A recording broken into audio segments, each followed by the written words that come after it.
Hola, mi nombre es Andrea Villegas, soy R1 de Anestesiología del Hospital General de Occidente y el tema que se va a ver es anestesia en urgencias quirúrgicas neonatales. Aquí lo que más tenemos que tomar en cuenta es que el número de intervenciones anestésicas que se realizan en este tipo de pacientes no lo podemos comparar con las que se realizan en otro grupo de edad porque sí son mucho menor. Así como es importante que resaltemos que parte de los diagnósticos son prenatales y hasta el momento del nacimiento, por lo que el plan anestésico va a estar muy influenciado por el tipo de malformación congénita y por ello es importante que nosotros tengamos una buena base sobre la patología en sí y de las implicaciones fisiopatológicas de cada una de ellas.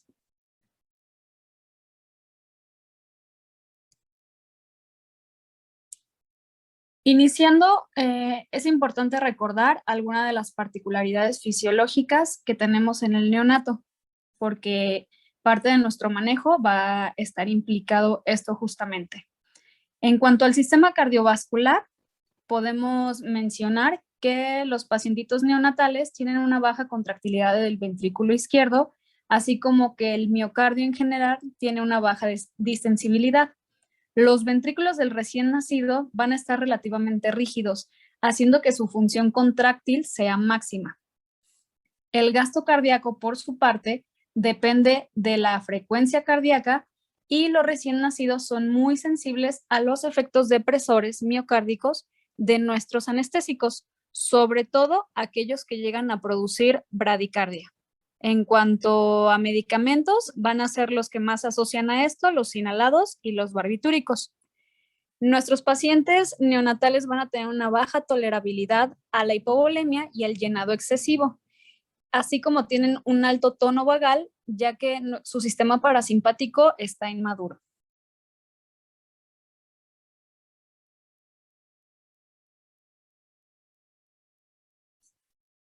En cuanto al sistema respiratorio, el cambio de la respiración intrauterina por la placenta a una extrauterina, que ya viene siendo por parte del pulmón, le va a dar relevancia a aquellos problemas que van a producirse por una alteración en la adaptación cardiopulmonar. Por ejemplo, comenzando, tenemos diferencias en la vía aérea de los recién nacidos a comparación con los pacientitos ya mucho más grandes, que estamos hablando ya de un año de edad, o si los comparamos con los adultos, pues las diferencias son todavía mayores. Específicamente, lengua grande, boca pequeña, epiglotis móvil, cuello corto, todo esto me va a predisponer a que yo pueda tener un poquito de más predisposición a que mi pacientito tenga una obstrucción de la vía aérea superior. Cuanto más prematuro sea el lactante, mayor la incidencia voy a tener o probabilidad de que pueda sufrir una obstrucción. La curva de la respuesta del CO2 está desviada a la derecha, lo que hace que se tenga una menor respuesta ventilatoria a la hipercapnia. Y la capacidad vital de los recién nacidos va a ser la mitad que la del adulto. La frecuencia respiratoria, por ejemplo, va a ser el doble y mi consumo de oxígeno es mucho mayor, de 2 a 3 veces, por lo que los opiáceos, barbitúricos, los anestésicos inhalados, todos esos me van a producir un efecto más intenso sobre la ventilación y la oxigenación.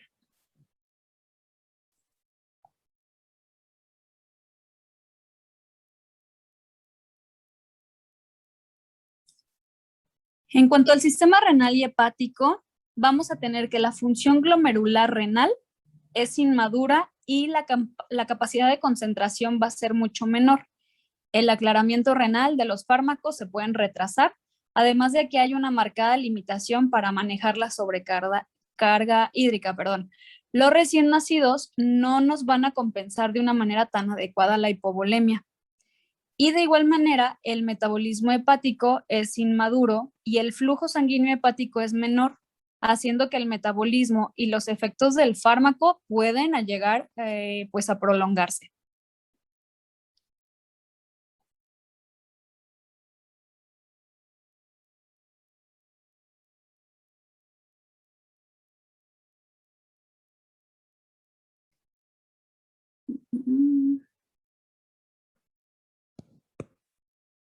Muy bien. En cuanto a la regulación de la temperatura, la termorregulación central de mi paciente es inmadura. El tejido adiposo, que viene siendo el aislante, es muy fino y el cociente entre el área de la superficie corporal y la masa corporal es mayor. La ventilación por minuto es alta y todos estos factores van a condicionar a que mi paciente sea muy vulnerable y pueda tener hipotermia, sobre todo dentro del quirófano. Los escalofríos van a ser un mecanismo ineficaz de producción de calor porque pues hay muy poca masa muscular. Y la termogénesis sin temblor usa grasa parda para producir o poder producir calor, pero realmente no es un mecanismo eficiente para restablecer la temperatura corporal y aumenta de una manera importante el consumo de oxígeno. Los niños con estrés por frío pueden desarrollar depresión cardiovascular y acidosis por hipoperfusión.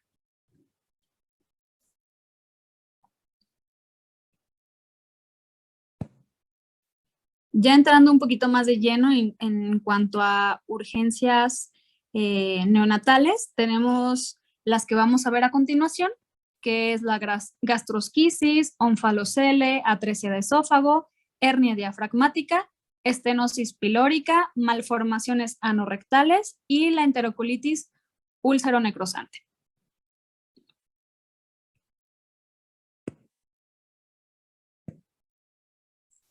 Para iniciar, la gastrosquisis o la parosquisis viene siendo una aplasia de pequeño tamaño de la pared al lado del cordón umbilical.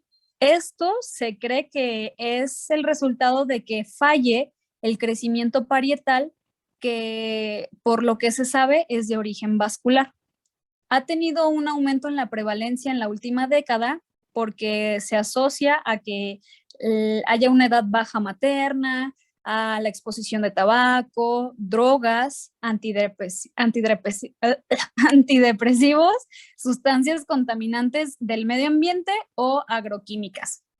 Normalmente no hay como anomalías morfológicas que sean fuera del tubo digestivo, pero no se puede hacer una excepción hablando en cuanto a todo gastrointestinal porque sí hay una asociación a la rotación, estenosis, atresia digestiva, un intestino corto o perforaciones digestivas. Aquí el intestino no va a estar cubierto por membranas coriamnióticas, como a diferencia de otra de las patologías que vamos a ver.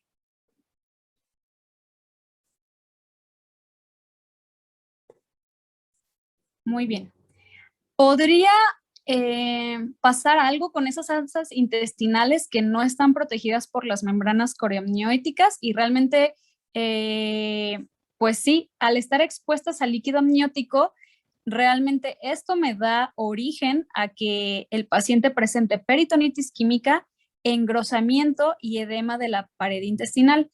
Esto porque el líquido amniótico está a un pH de 7. El diagnóstico de esta patología lo podemos hacer mediante ultrasonido prenatal. ¿Y qué es lo que vamos a ver? Pues asas intestinales flotando en el líquido amniótico. La vigilancia prenatal, que se hace de manera semanal, nos ayuda a detectarlo precozmente y podemos encontrar en algún momento signos de sufrimiento intestinal, como un aumento del diámetro, que es arriba de los 17 milímetros, o aumento en el grosor parietal, que es arriba de los 3 milímetros. Cuando nace el bebé, de preferencia, se debe proteger la parte inferior del cuerpo con una bolsa estéril. Hay que utilizar una sonda nasogástrica. Esto nos va a ayudar a que nosotros podamos prevenir una distensión aérea de nuestra parte intestinal expuesta. Hay maneras de reintegrar esas asas en la cavidad abdominal. Si lo hacemos en las primeras horas, o bueno, se realiza en las primeras horas de vida, podemos prevenir pérdidas hidroelectrolíticas y térmicas, así como lesiones isquémicas. Hay dos maneras de hacerlo. Podemos hacer un cierre rápido o un cierre progresivo. Cuando es algo rápido, la ventaja de esto es que nosotros podemos iniciar de una manera más precoz la alimentación enteral y acortar la estancia del paciente en lo que viene siendo la hospitalización.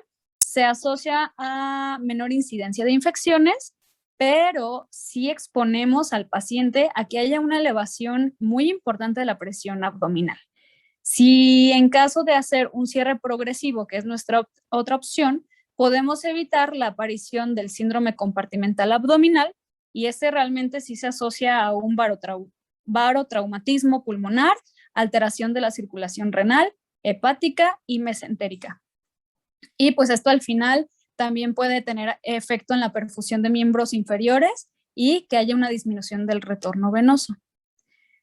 Distintas bibliografías mencionan que la circulación mesentérica se preserva entre los 20 y hasta 40 milímetros de mercurio, que es algo que hay que estar al pendiente en el momento en el que se reintegren las vísceras a la cavidad abdominal para nosotros tener esa comunicación directa con el cirujano.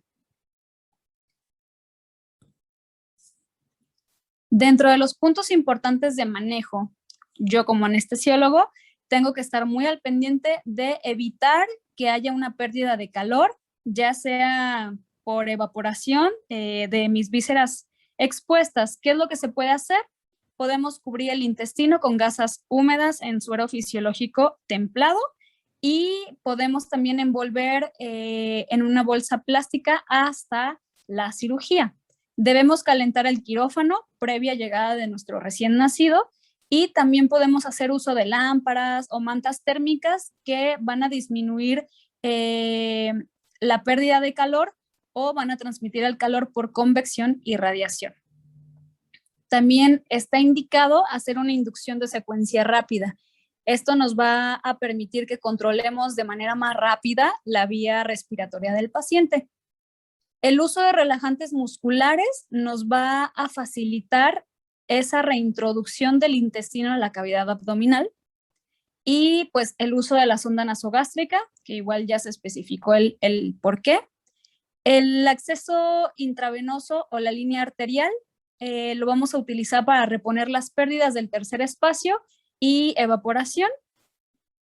Modificar las necesidades de ventilación es importante porque mucho va a depender del momento de la cirugía en la que nos encontremos, porque si el cirujano, por ejemplo, ya realizó la reintroducción de las vísceras, nuestra ventilación, al cambiarlo a manual, nos va a permitir percibir la presión máxima que están tomando en ese momento o que están teniendo las vías aéreas en ese momento. Si nosotros también hacemos uso de un pulsioxímetro en nuestros miembros pélvicos inferiores, a veces suele pasar que la cavidad abdominal sea muy pequeña para las vísceras y comprometa el retorno venoso, por lo que un pulsioxímetro en el pie nos puede ayudar a detectar en esa situación algún cambio, ¿no? Si nuestro paciente está libre de complicaciones, se puede iniciar una retroalimentación enteral continua hacia el día 14 postoperatorio y la duración media de hospitalización que se llevan estos pacientes es alrededor de 4 semanas. El pronóstico de supervivencia suele ser muy bueno, pero siempre hay el riesgo de tener sepsis, de que el paciente tenga una hospitalización prolongada, múltiples reintervenciones quirúrgicas o que el paciente pues tenga algún grado de desnutrición. Otra de las patologías es onfalocele. Esta va a ser una hernia literal del cordón umbilical.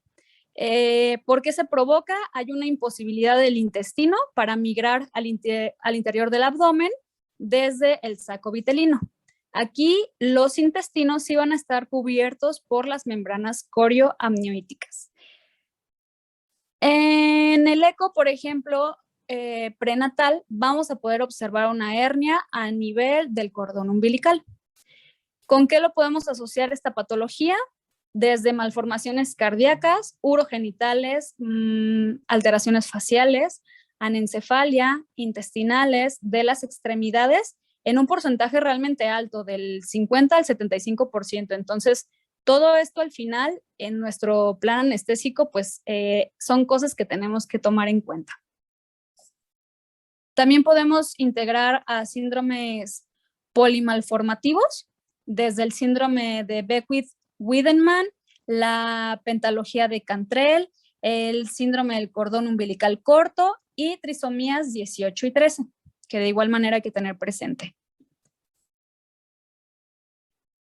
Cuando el anillo del onfalocele es inferior o es menor a 2 centímetros, sí puede haber un cierre parietal primitivo o un cierre en primera intención, pero cuando el defecto es mayor de 8 centímetros, realmente reintegrar las vísceras es complejo y usualmente se hace uso de un silo y pues el cierre llega a ser progresivo sobre una placa. El tratamiento quirúrgico y anestésico realmente es muy similar a la gastrosquisis. En el caso de la atresia de esófago, esta va a ser al final pues una solución de continuidad entre el fondo del saco esofágico superior e inferior, más o menos al nivel de la cuarta vértebra dorsal, y según sea la forma anatómica, hay una fístula en la tráquea.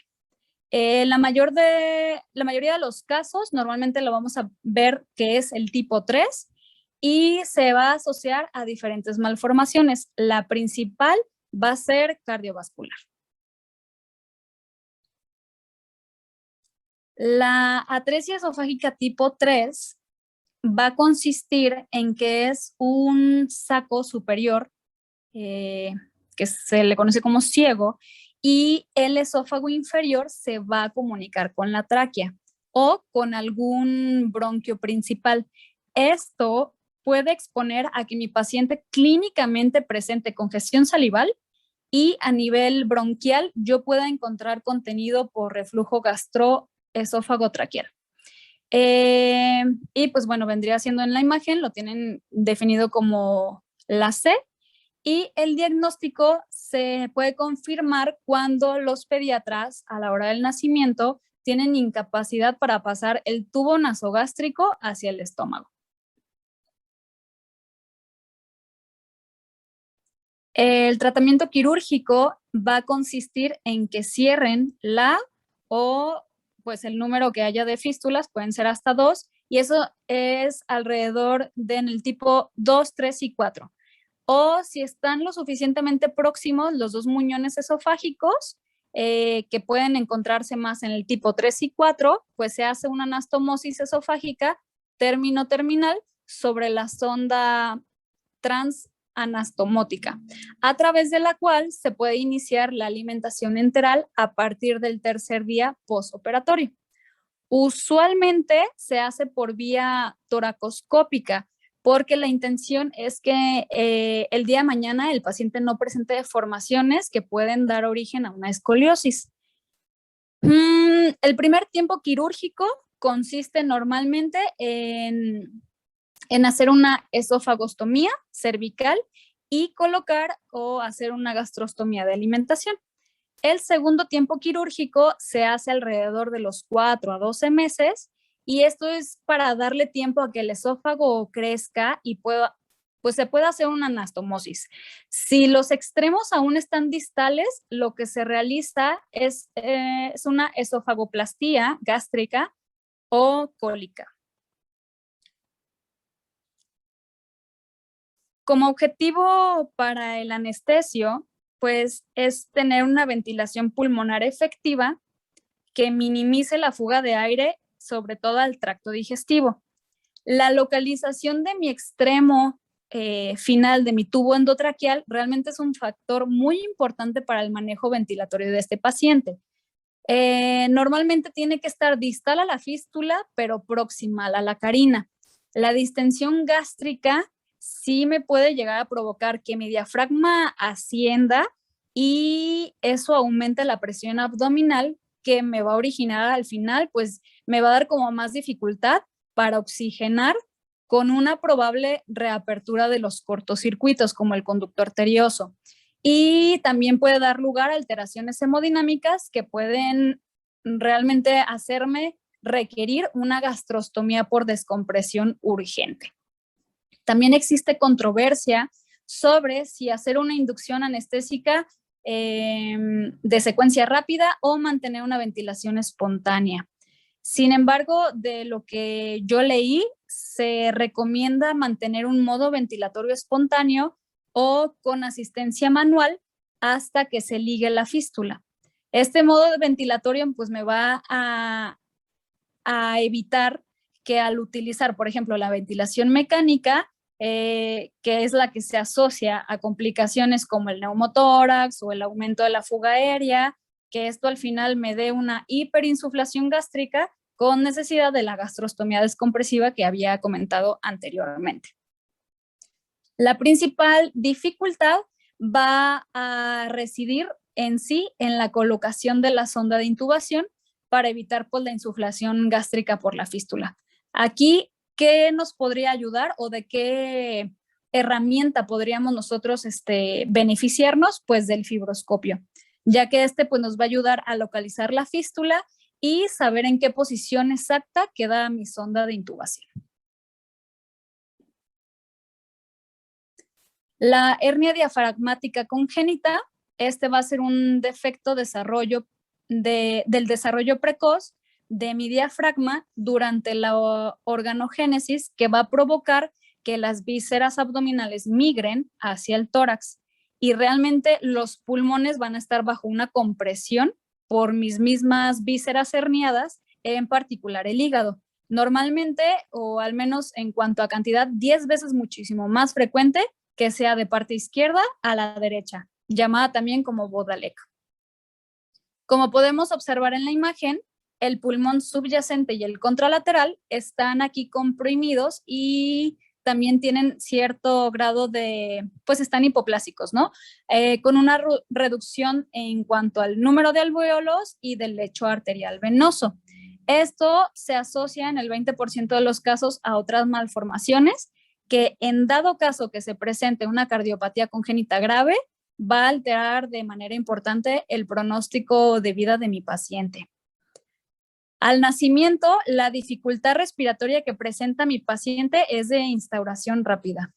Eso puede ser un dato importante para nosotros orientarnos en cuanto a la posible patología por la que nos estemos presentando.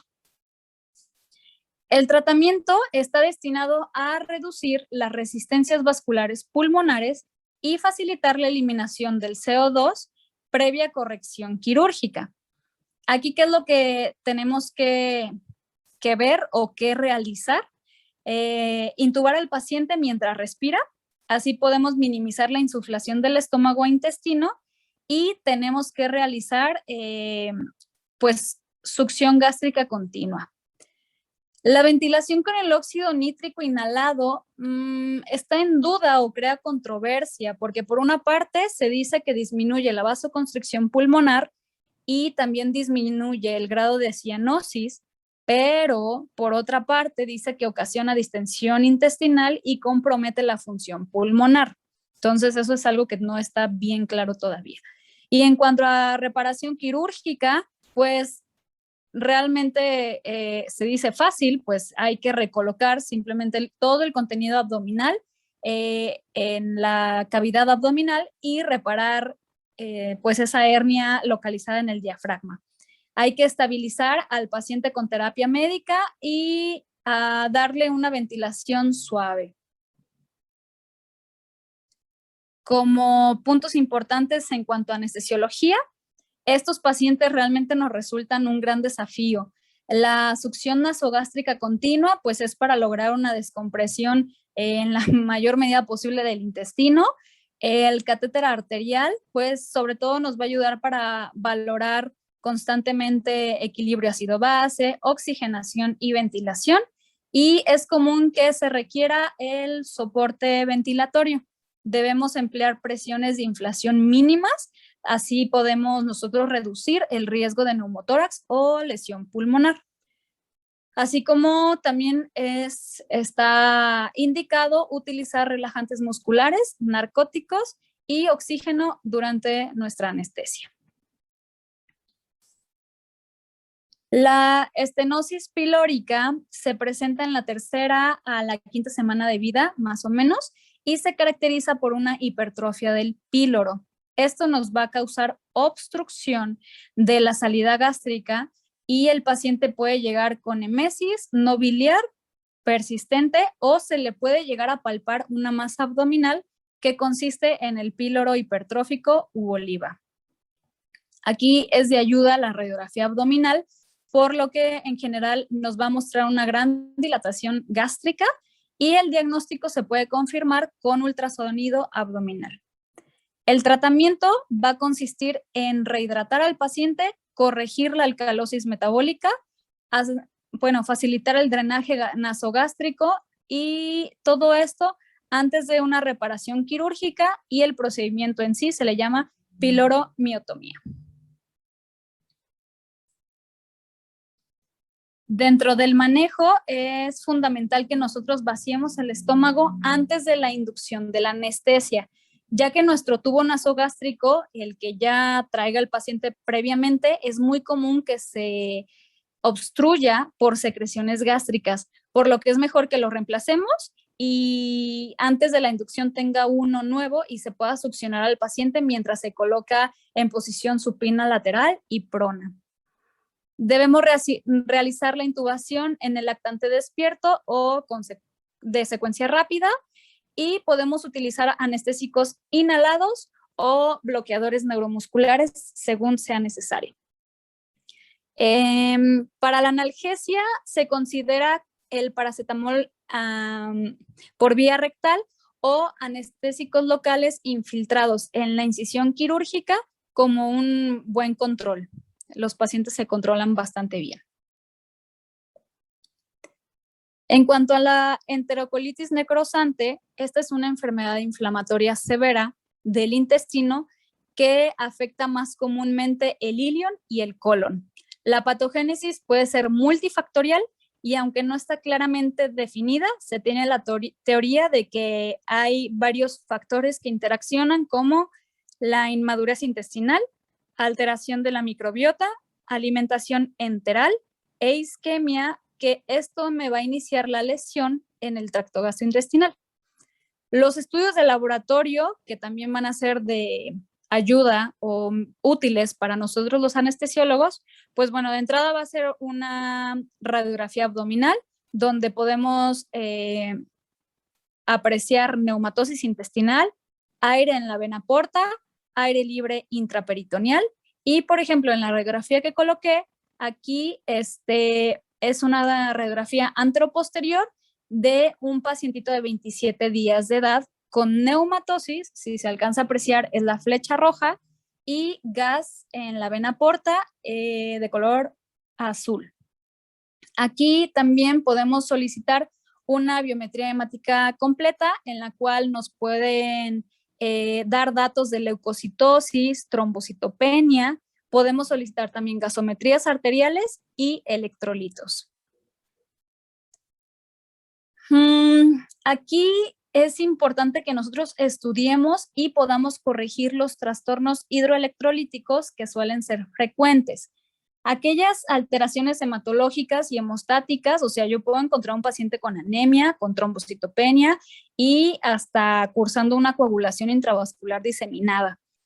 Necesitamos tener disponibles concentrados eritrocitarios, y se mencionaba en la literatura que idealmente se necesitaban fraccionados o en bolsas de 50 mililitros, así como también disponibles tener plasma. Se especificaba tener como mínimo 2 accesos venosos y, si se pudiera, un catéter venoso central, ya que realmente hay posibilidad de que el paciente dentro de cirugía se agrave o llegue a presentar un shock séptico. Y esto pues requiere tal vez en su momento que nosotros demos un manejo con catecolaminas.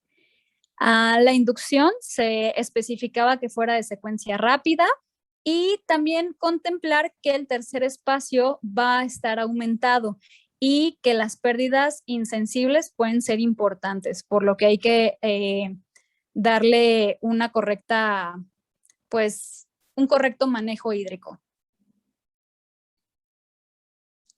La monitorización estándar rutinaria para los neonatos que se van a someter a procedimientos quirúrgicos, pues más o menos ya estamos bien familiarizados con esto, es monitorización de la presión arterial, electrocardiografía continua, temperatura, oximetría de pulso y medir gases como el oxígeno y el dióxido de carbono.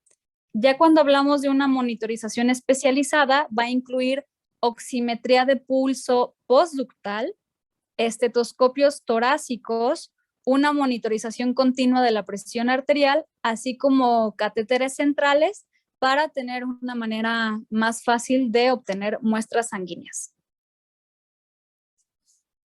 En cuanto a los líquidos, estos pues van a variar según el peso del nacimiento. Mencionaba dentro del mismo capítulo que si son pacientitos que son menores de 1 kilo, se va a contemplar 100 mililitros kilo día. Si son pacientes que pesan de 1 a 1.5 kilos, de 80 a 90 mililitros kilo día. De 1.5 a 2.5 kilos, 80 mililitros kilo día. Y si son mayores de 2.5 kilos, van a ser 60 mililitros kilo día. Aquí se va a contemplar que sean soluciones isoosmolares. También mencionan el uso de dextrosa al 10% como solución inicial. Esto puede ser desde lactantes prematuros y pacientes a término.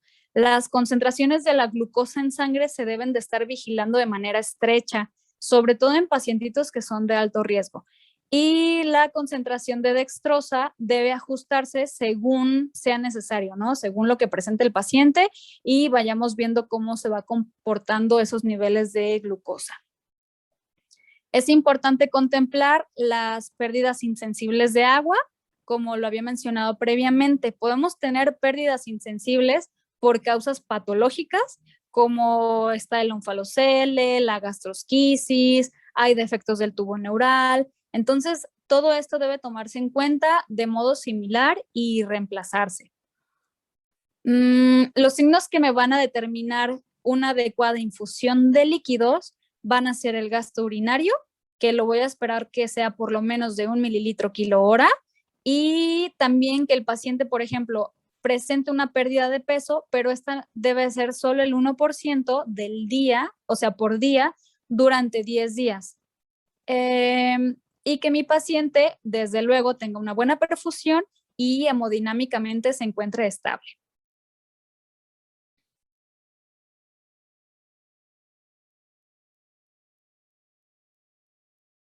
En cuanto a los agentes anestésicos, hacían mención de aquellos hipnóticos halogenados y que su potencia va a variar durante los primeros meses de vida. En el neonato, la captación va a ser rápida, ya que, como ya sabemos, hay una alta ventilación alveolar y una baja capacidad residual funcional.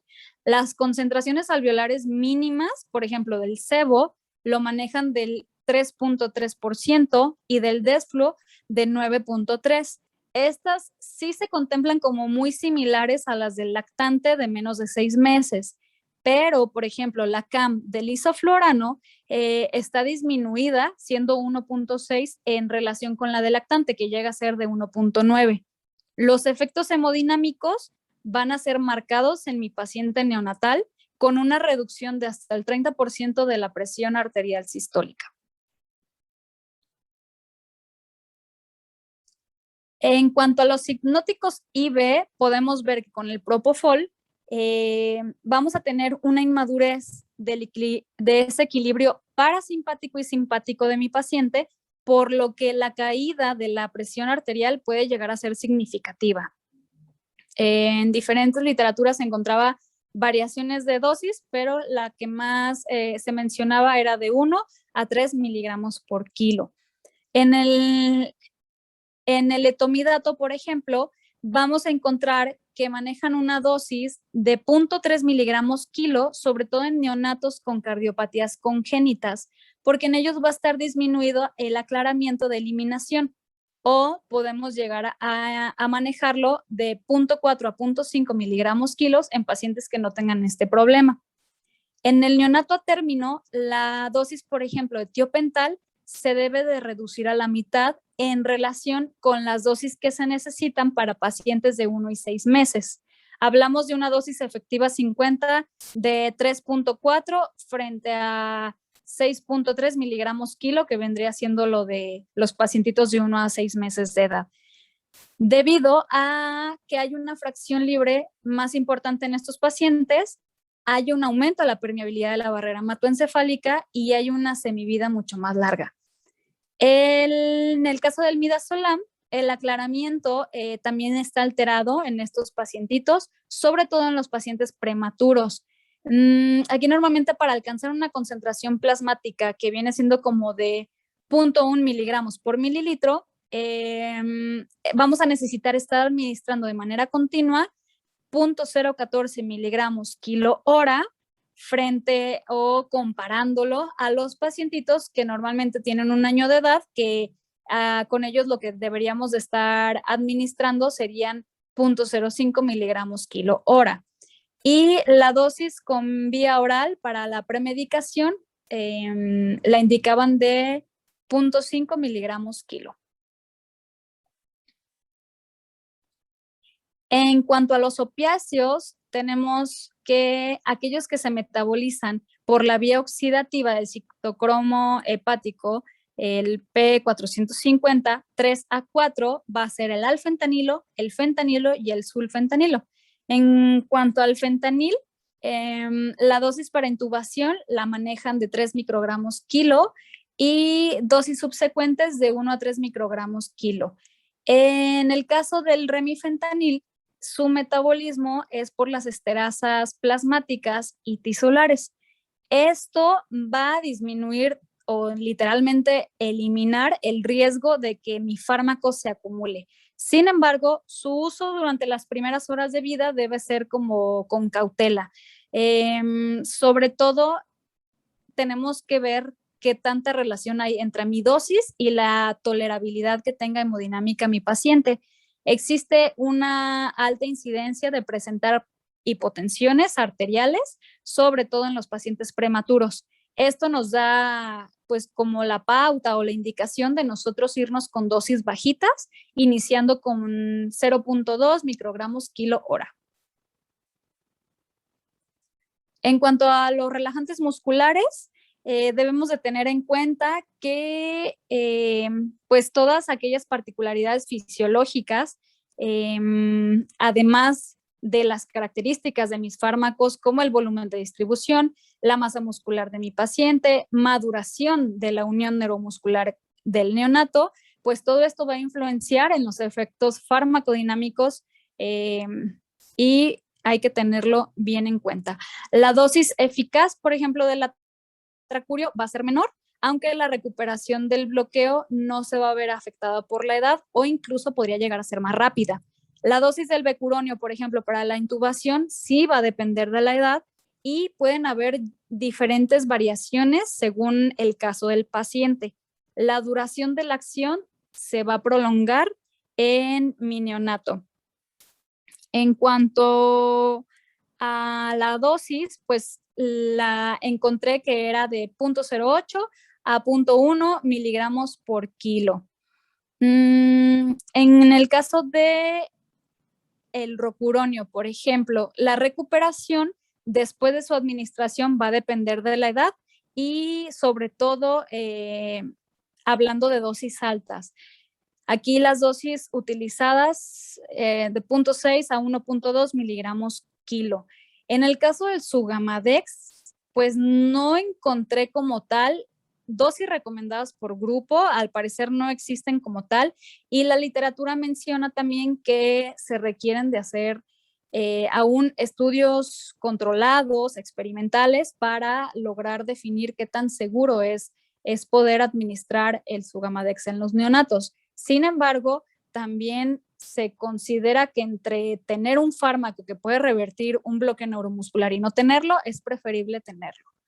Y en cuanto a la succinilcolina, pues aquí mencionaban que las dosis deben de ser al menos el doble de las dosis recomendadas del adulto. En cuanto a la analgesia posoperatoria, tenemos que el paracetamol se va a eliminar habitualmente por medio de la conjugación del ácido glucurónico o por sulfatación. Esto va a ser un sistema que predomina en el neonato. En dado caso de tener sobredosis, esta vía de biotransformación sí se ve como sobrepasada o sí sobrelimitada, y el paracetamol es transformado por una de nuestras vías del citocromo P2E1 en el compuesto hepatotóxico que ya conocemos como NAPQI. En cuanto a vía oral, está destinado 15 miligramos por kilo cada 6 horas. No mencionaban realmente alguna edad específica, decía que era independiente de la edad a término y del peso. Y en dado caso de serie B, 7.5 miligramos kilo hasta 4 veces al día, con una dosis máxima de 3 miligramos por kilo. Los AINES están contraindicados en estos pacientitos, ya que hay múltiples efectos indeseables que llegan a presentar, desde alteración del sueño, alteración del flujo sanguíneo cerebral, altera la función renal, la termorregulación y la hemostasia. En el caso de la morfina, esta va a llevar una transformación hepática por conjugación de 2 compuestos glucurónidos y se va a eliminar por vía renal, uno de los cuales, el M6, va a ser el metabolito activo. La inmadurez renal va a hacer que la eliminación sea más lenta y, por ejemplo, si yo tengo un paciente de más de 7 días de edad, vamos a manejar una tasa de perfusión de 10 microgramos kilo hora, y esto nos va a asegurar que realmente el paciente tenga una analgesia eficaz. Esto en cirugías mayores, pero no cardíacas. Y si es un paciente menor de 7 días, se van a utilizar dosis más bajas, de 7 a 10 microgramos kilo hora. Y es importante que se mencione que la ventilación mecánica disminuye el metabolismo y el aclaramiento de la eliminación plasmática de la morfina. Y como último, tenemos pues que la anestesia locorregional pues va a ser una técnica que nos ofrece la mejor calidad de la anestesia posoperatoria. Es importante que nosotros tengamos en cuenta todas las alteraciones del metabolismo de los anestésicos locales en esta edad en específico. Por ejemplo, la bupivacaína mencionaba que del 5 al 6% se elimina sin metabolizar por la orina. La producción del metabolito principal se cataliza por un citocromo, el 3A4, y la acumulación plasmática de la bupivacaína después de una perfusión epidural continua podría llegar a ser el resultado de esta inmadurez que hemos mencionado de la vía metabólica. Las dosis que se mencionan en la literatura, si es isobárica, la manejaban de 1 miligramo por kilo, y si es hiperbárica de 0.3 a 0.6 miligramo kilo, hablando por peso, y si lo queremos sacar según la estatura, es exactamente como la misma fórmula que ya conocemos, 0.06 por los centímetros de estatura. En el caso de la ropivacaína, el metabolismo es mucho más lento que la de la bupi. Entonces, la administración caudal de, por ejemplo, de 2 miligramos por kilo, o si lo hacemos de manera epidural continua de 0.2 miligramos kilo hora, sí nos llega a mostrar concentraciones totales y libres aún mayores que las que observamos en los niños, pero aún así está debajo del umbral de toxicidad. Entonces realmente no llegamos a esas cifras tóxicas y es lo que se ha demostrado que es efectivo. El umbral tóxico, por ejemplo, para la vía caudal es de 3 miligramos kilo, y cuando es epidural continua es de 0.3 miligramos kilo hora. Y esto. Bien, muchas gracias. Ya solo que agradecer por su tiempo y participación en este módulo de anestesiología pediátrica, la doctora Andrea Villegas, residente de primer año del Servicio de Anestesiología del Hospital General de Occidente.